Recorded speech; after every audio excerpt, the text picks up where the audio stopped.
Hi guys. आज का अपना विषय रहेगा विवाह की वैधता के लिए कन्यादान जरूरी नहीं। जी हाँ, इलाहाबाद हाई कोर्ट ने ये फैसला सुनाया है। इसके बारे में समझ लेते हैं और ये चर्चा में क्यों है इसके बारे में देख लेते हैं। ये चर्चा में क्यों है इसके बारे में देख लेते हैं। Kanyadaan not necessary for solemnising marriage under Hindu Marriage Act Allahabad High Court ने इस पर मोहर लगा दी है कि कन्यादान के समय जो एक पिता अपनी पुत्री को 7 वचनों के समय जो वचन देता है या कन्यादान देता है, उनको अब ज़रूरत नहीं पड़ेगी। मुद्दा क्या है इसके बारे में समझ लेते हैं। मुद्दे में यह है, पहले हाई कोर्ट का फैसला क्या है इसके बारे में समझ लेते हैं।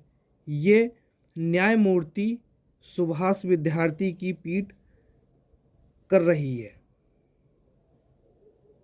सुभाष विद्यार्थी हाई कोर्ट के अनुसार जो हिंदू विवाह अधिनियम की धारा 7 के अनुसार सप्तपदी रस्म क्या होती है, एक हिंदू विवाह में सप्तपदी रस्म होती है।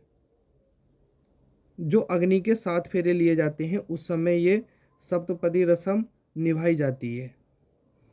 इस तरह हिंदू विवाह अधिनियम केवल सप्तपदी को ही मान्यता प्रदान करता है। कन्यादान को आवश्यक नहीं बताया गया है। इसके बारे में क्या बताया है, कन्यादान को आवश्यक नहीं।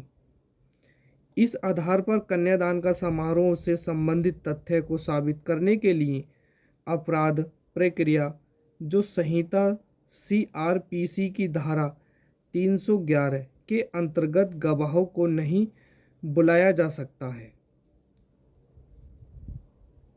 क्या है कन्यादान इसके बारे में समझ लेते हैं।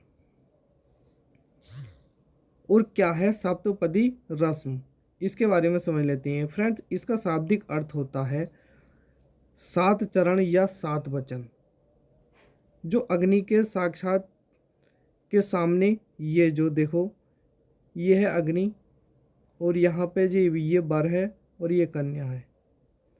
इस समय जो 7 फेरे लिए जाते हैं उस समय पिता अपनी पुत्री को 7 वचनों के रूप में कन्यादान करता है। उसके बारे में ये बताया है इस वीडियो में। हिंदू विवाह अधिनियम पर एक नज़र डालते हैं। इसका उद्देश्य हिंदू विवाह को कानूनी रूप से मान्यता प्रदान करना है, हिंदू जोड़ों के अधिकारों की रक्षा करना है।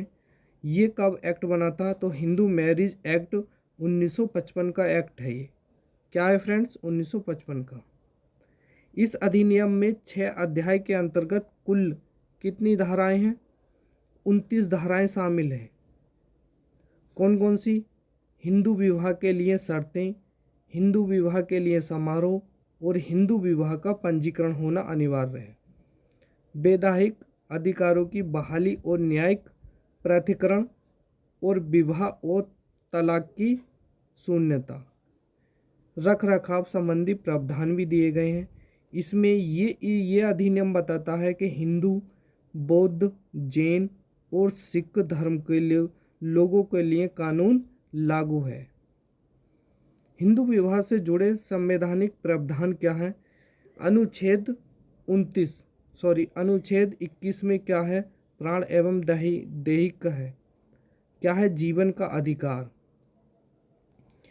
इसमें क्या बताया है कि एक व्यक्ति को विवाह के लिए किसी को चुनने और उससे अपनी मर्जी से शादी करने का अधिकार दिया गया है। एक मामला ये है सफीन जहां बनाम अशोकन KM जो वर्ष 2018 का मामला है। ये क्या है, उच्चतम न्यायालय द्वारा अपनी पसंद के व्यक्ति से विवाह के अधिकार के बारे में है। को संविधान की क्या अनुच्छेद 21 में इसके अंतर्गत मूल अधिकारों का हिस्सा भी बताया गया है। और इससे बनने वाला प्रश्न क्या है, इससे बनने वाला प्रश्न कि हिंदू विवाह अधिनियम से संबंधित निम्नलिखित कथनों में से असत्य कथन का चयन करना है। किसका करना है फ्रेंड्स, सत्य का नहीं, असत्य का, जो बात गलत है। तो फ्रेंड्स, आज की वीडियो केवल इतनी ही रहेगी। जल्द ही इसका ये संभावित प्रश्न जो मैंने दिया है उसको, इसका सही आंसर क्या है आप कमेंट बॉक्स में लिख सकते हैं। धन्यवाद।